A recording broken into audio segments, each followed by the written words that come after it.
အဲ့တော့နောက်တစ်ခုကဘာလဲအာရမဏကဏအာရမဏကဏနဲ့ပတ်သက်လို့အယူဆလေးတွေတော်တော်များများမတူညီတဲ့သဘောတော့ရှိပါတယ်ဘုန်းကြီးသဘောကျတာကတော့ဟိုဘင်္ဂညာပိုင်းမှာဝိသုရိမေအထက်ကရာမှာအတိအကျရှင်းလင်းထားတာကညာနေစညာနေစဥပောပိဝိပဿတိညာတညာနတရားနှစ်မျိုးလုံးကိုပဲဝိပဿနာရှုပါဆိုပြီးတော့ရှင်းရှင်းအထက်ကရာဆရာတော်တို့ရဲ့ညွှန်ကြားချက်ကိုဝိသုရိမေအထက်ကရာမှာဖော်ပြထားပါတယ်ဒီတော့ညာတညာနတရားနှစ်ပါးဆိုညာတဆိုတာကဝိပဿနာဉာဏ်ဖြင့်ထိုးထွင်းသိရမယ့်တရားတွေကိုညာတလို့ခေါ်တယ်ဘယ်တရားတွေလဲဒုက္ခသစ္စာသမုဒယသစ္စာတရားဘာလဲဒုက္ခသစ္စာဆိုတာခဏခဏရှင်းနေတယ်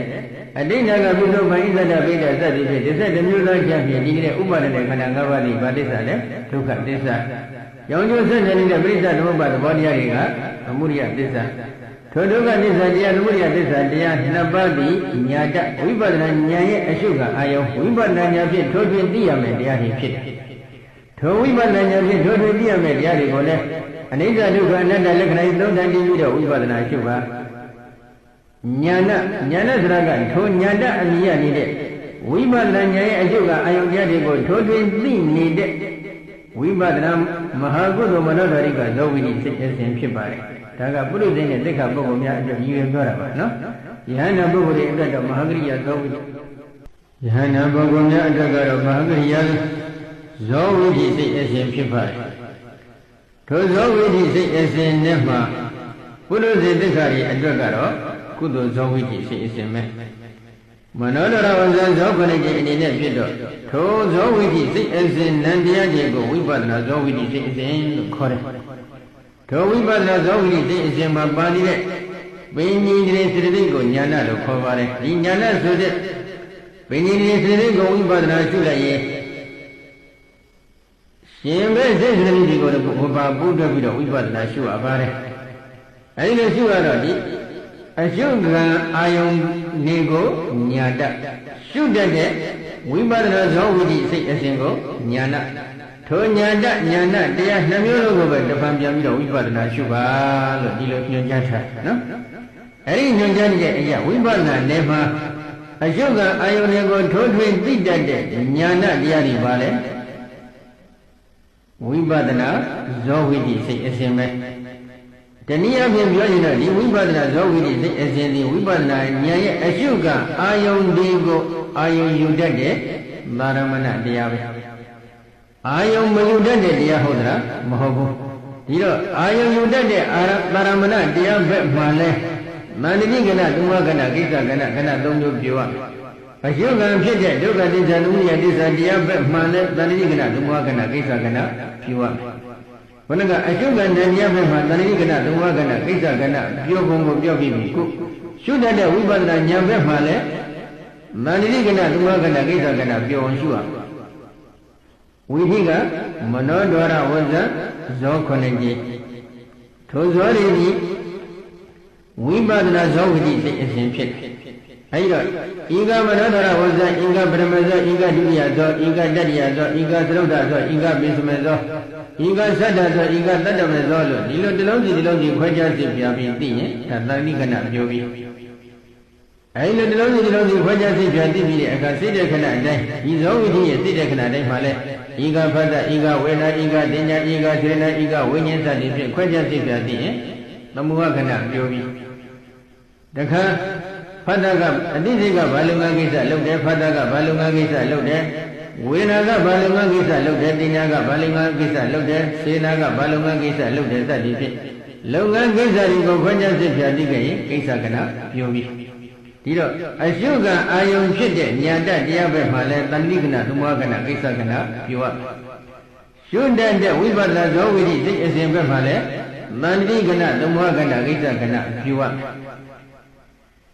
အဲဒီလိုနှစ်ဖက်လုံးမှာကဏသုံးမျိုးလုံးပြောရမှာဖြစ်တော့ရှုတတ်တဲ့ဉာဏ်ဘက်မှာ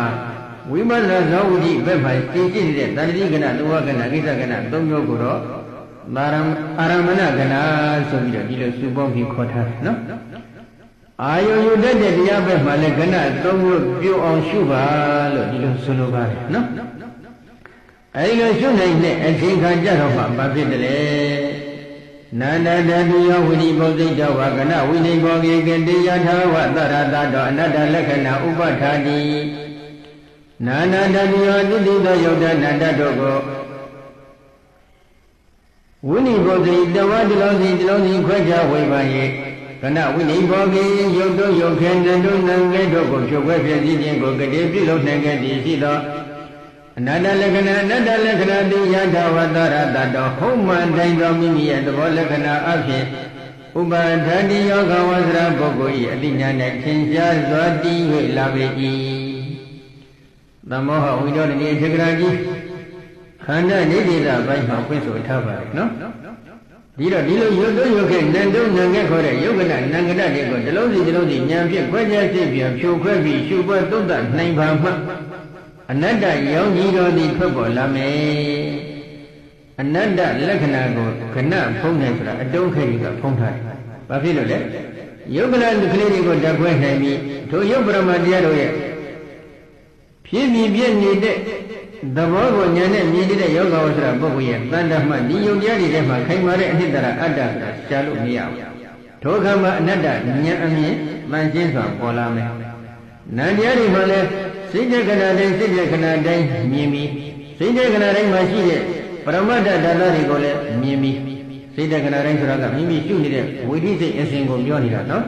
တဘောတကြောင်လုံးဖြစ်ပေါ်နေတဲ့စိတ်အလုံးကိုပြောနေတာမဟုတ်ဘူးအဲဒီစိတ်တဲ့ခဏအတွင်းမှာတည်ရှိတဲ့ပရမတ္တဓာတ်အတိအကိုလည်းမြင်ပြီး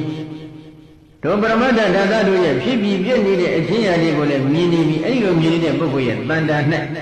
ဒီနန္တရားဆိုတဲ့ပရမတ္တဓာတ်အတွင်းနဲ့မပြည့်စည်ပဲအခြေခဲအခိုင်အမာနိတ္တရာအဖြစ်ကြီးတဲ့အတ္တဆိုတာမရှိဘူးဆိုတာဉာဏ်နဲ့ပေါ်လို့ကြီးပေါ်လာတယ်။ထိုချိန်ကမှအနတ္တဉာဏ်အမြင်နဲ့တရောင်ကြီးတော်နေဝန်းကတင်းတယ်စွာထုံးရင်းဖြစ်ပေါ်လာတယ်။ယုတ်တုံးယုတ်ခဲနန္တုံနံခဲ့တွေကိုဉာဏ်ဖြင့်ဖြိုခွဲနိုင်တဲ့အဆင့်မရောက်သေးဘူးဆိုရင်ထိုပုဂ္ဂိုလ်ရဲ့တန်တန်၌အနတ္တရောင်ကြီးတော်ပေါ်ပါမလားမပေါ်ဘူးပရမတ္တဓာတ်တွေကိုအနိစ္စလက္ခဏာသက်သက်တင်ပြီးဝိပဿနာရှုနေလဲမညာပုံညာမဆိုင်နိုင်ဘူးဒုက္ခလက္ခဏာရင်တင်ပြီးတော့ဒုက္ခလက္ခဏာသက်သက်ကိုဝိပဿနာရှုနေုံမျှဖြင့်လဲမညာပုံညာမဆိုင်နိုင်ဘူးအနတ္တလက္ခဏာရင်တင်ပြီးအနတ္တလက္ခဏာသက်သက်ကိုဝိပဿနာရှုပတ်သုံးသပ်နေုံမျှဖြင့်လဲမညာပုံညာမဆိုင်နိုင်ဘူးဆိုပြီးတော့ဝိသုဒ္ဓိမေတက္ကရာဒုတိယအတွင်းသာမျက်နှာ300တို့မှာပြည့်စုံထားပါတယ်နော်ဒါကြောင့်လက္ခဏာရဲ့3တန်လုံးကိုထင်ရှားအောင်ယောဂဝတ္တပုဂ္ဂိုလ်ကရှုရမှာဖြစ်တယ်။ဘယ်တရားဒီမှာလက္ခဏာရဲ့3တန်လုံးထင်ရှားရမလဲ။ဒုက္ခသစ္စာသမုဒယသစ္စာအမြင်ရတဲ့တရားကြီးနဲ့လက္ခဏာရဲ့3တန်ထင်ရှားရ။ဒုက္ခသစ္စာရှင်းဝင်တဲ့မှာဒုက္ခတေဘုမကဝတ္တဆိုတဲ့အတိုင်းပဲဘုံသုံးပါးအတွင်းမှာတည်ရှိနေတဲ့ဥပါဒနဲ့ခန္ဓာ၅ပါး11မျိုးသားချက်ဖြင့်တည်တဲ့ဥပါဒနဲ့ခန္ဓာ၅ပါးဒီဘာသစ္စာလဲဒုက္ခသစ္စာအဲဒီဒုက္ခသစ္စာသိရင်နဲ့မှဇာဏတရားတွေလည်းမပါဘူးလားပါဝင်နေတယ်ဇာဏတရားအဝင်ပါဖြစ်တယ်ဒီဒုက္ခသစ္စာတရားနဲ့သမုဒယသစ္စာတရားဒီကိုယောဂဝဆရာပုဂ္ဂိုလ်ကအနတ္တအနိစ္စလက္ခဏာဒုက္ခလက္ခဏာအနတ္တလက္ခ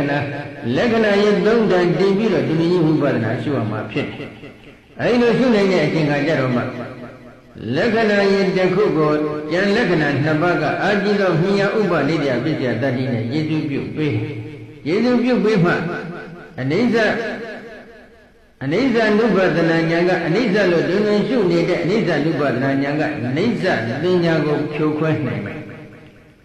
ဒုက္ခလက္ခဏာရဲ့ဒီပြီးတွင်တွင်ဝိပဿနာရှုနေတဲ့ဒုက္ခနုပဒနာဉာဏ်ကဒုက္ခသင်ညာကိုဖြိုခွဲနိုင်မယ်အနတ္တနုပဒနာဉာဏ်ကအတ္တသင်ညာကိုဖြိုခွဲနိုင်မယ်ထိုချိန်ကကြမှာတဏမာနဒိဋ္ဌိခေါ်တဲ့ကိလေသာတဏမာနဒိဋ္ဌိဥဆောင်နေတဲ့ကိလေသာအငြိမ့်တိတွေကိုဒီဝိပဿနာဉာဏ်တွေကတရင်ကအဖြစ်ပယ်ချနိုင်မှာဖြစ်ပါတယ်ဒါကြောင့်လက္ခဏာရေး3တန်စုံအောင်ဝိပဿနာဘာဝနာကမ္မထံကစီးပြရမှာဖြစ်လက္ခဏာရေး3တန်စုံရေးအတွက်သဖြင့်အနတ္တရောင်ကြီးတော်ဉာဏ်ဝင်ထွက်ပေါ်ရေးအတွက်ကယုတ်တုံးယုတ်ခဲနန္တုံးနံခဲတွေကိုတလုံးစီဉာဏ်ဖြင့်ခွဲခြားစိတ်ဖြာပြီးဖြိုခွဲဖြစ်စီနိုင်ပါမှသိသိရှုပွားနိုင်ပါမှအနတ္တဉာဏ်အမြင်ပေါ်လာမယ်နော်သို့တော့ဒါကအနတ္တဉာဏ်အမြင်ကိုဥစ္စာပြီးပြောနေတာပါ